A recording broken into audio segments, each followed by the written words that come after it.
त्यातून आले. माझा मुलगा 1 पॉईंटहून जायचा MPSC UPSCतून. तर गेल्या वर्षीपासून 2 वर्ष झाले दिंडीत वारी करते.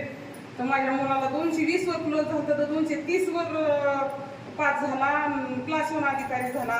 सातारा जिल्ह्यात ड्युटीला गेला आणि परवा दिवशी 85,000 रुपये पगार पण झाला त्याला लगेच. टाळ्याच्या गजरामध्ये स्वागत करूया. गाव कुठलं? माईकवर बोला. नायगाव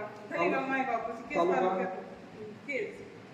त्याच काकू सांगतायत की माझं नाव देशमुख आहे ना, आशा देशमुख, मुक्काम पोस्ट नायगाव, तालुका केज, जिल्हा बीड येथून आलेले आहे.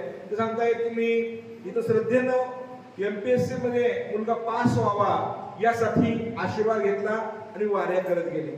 तो वाऱ्या करत गेल्यानंतर ते सांगतायत की माझा मुलगा क्लास 1 अधिकारी म्हणून आता सध्या साताऱ्याला जॉबला काय म्हणून लागलाय, क्लास 1 अधिकारी आरोग्य विभागामध्ये क्लास 1 ची पोस्ट त्याची साताऱ्यामध्ये आहे. तर नायगाव तालुका केज येथून आलेले आहेत. माझा आरोग्य अधिकारी म्हणून आता जॉबला लागलाय. हा त्याचा अनुभव आहे. टाळ्याच्या गजरामध्ये त्यांचं स्वागत करायचं आहे. धन्यवाद. आशीर्वाद.